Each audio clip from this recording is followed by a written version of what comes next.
Start. वाद तथ्य।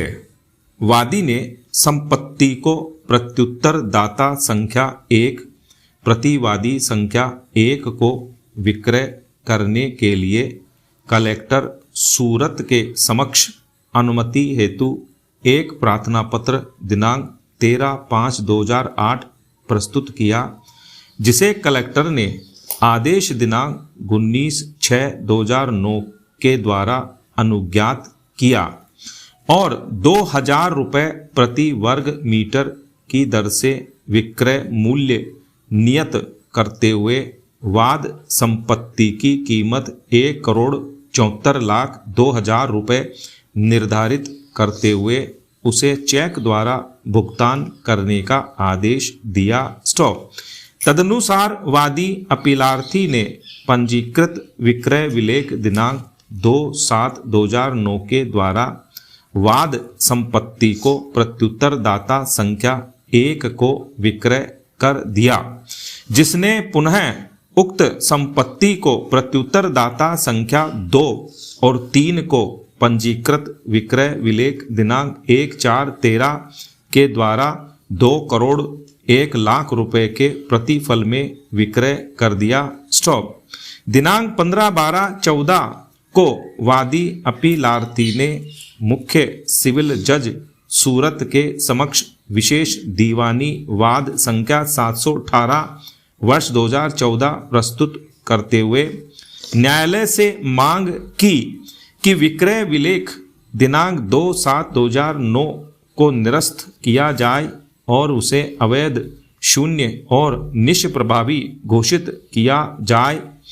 इस आधार पर कि कलेक्टर द्वारा निर्धारित किए गए विक्रय प्रतिफल का पूरा भुगतान प्रत्युत्तर दाता संख्या 1 के द्वारा वादी अपीलार्थी को नहीं किया गया है। स्टॉप। वादी गण का यह भी कथन था कि वे निरक्षर थे और पढ़ लिख नहीं सकते थे और विक्रय विलेख दिनांक 2/7/2009 पर उन्होंने केवल अंगूठे के निशान लगाए थे। स्टॉप।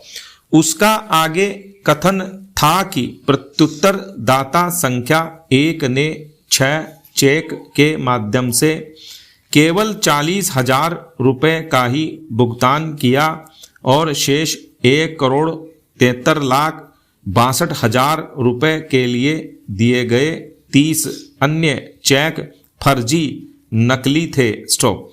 अतः उसने उत्तरवर्ती विक्रय विलेख दिनांक 1/4/13 को भी निरस्त करने और उसे भी अवैध, शून्य और निष्प्रभावी घोषित करने की याचना की। स्टॉप। प्रत्युत्तर दाता गण संख्या 2 एवं 3 ने वाद पत्र का विरोध किया और व्यवहार प्रक्रिया संहिता 1908 के आदेश 7 नियम 11 क और घ के अंतर्गत वाद पत्र अस्वीकार कर दिए जाने का दावा किया। इस आधार पर कि वाद पत्र से वाद कारण उत्पन्न नहीं होता है और यह कि वाद पत्र परिसीमा काल द्वारा वर्जित है, क्योंकि वाद पत्र को विक्रय विलेख की तिथि से 3 वर्ष के भीतर अर्थात 2/7/12 तक ही प्रस्तुत किया जा सकता था। स्टॉप। यहाँ तक कि संहिता की धारा 135D के अंतर्गत दाखिल खारिज प्रक्रिया में कोई आपत्ति नहीं की गई थी और न ही उसने पूरा भुगतान नहीं होने के संबंध में कोई परिवाद दाखिल किया था। स्टॉप। विचारण न्यायालय ने वादी के वाद को परिसीमा द्वारा वर्जित होने के कारण निर्णय दिनांक 12/8/16 के द्वारा CPC के आदेश 7 नियम 11 घ के अंतर्गत अस्वीकार कर दिया, जिसके विरुद्ध वादी अपीलार्थी ने गुजरात उच्च न्यायालय में प्रथम अपील प्रस्तुत की। स्टॉप। उच्च न्यायालय की खंडपीठ ने भी आक्षेपित निर्णय एवं आदेश दिनांक 12/8/16 के द्वारा विचारण न्यायालय के निर्णय की पुष्टि करते हुए अपील निरस्त कर दी। स्टॉप। अतः अपीलार्थी ने उच्चतम न्यायालय में यह सिविल अपील प्रस्तुत की। स्टॉप। पैरा। निर्णय 1।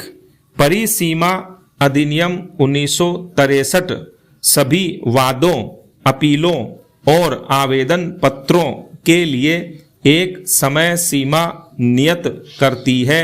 स्टॉप। परिसीमा काल को अधिनियम की धारा 2 में परिभाषित किया गया है, जिसके अनुसार परिसीमा काल से वह परिसीमा काल अभिप्रेत है जो किसी वाद, अपील या आवेदन के लिए अनुसूची द्वारा विहित है। स्टॉप। धारा 3 यह स्थापित करती है कि विहित काल संगणित काल के पश्चात प्रत्येक संस्थित वाद की गई अपील और किया गया आवेदन निरस्त खारिज कर दिया जाएगा। यद्यपि भले ही प्रतिरक्षा के तौर पर परिसीमा की बात उठाई न गई हो। स्टॉप।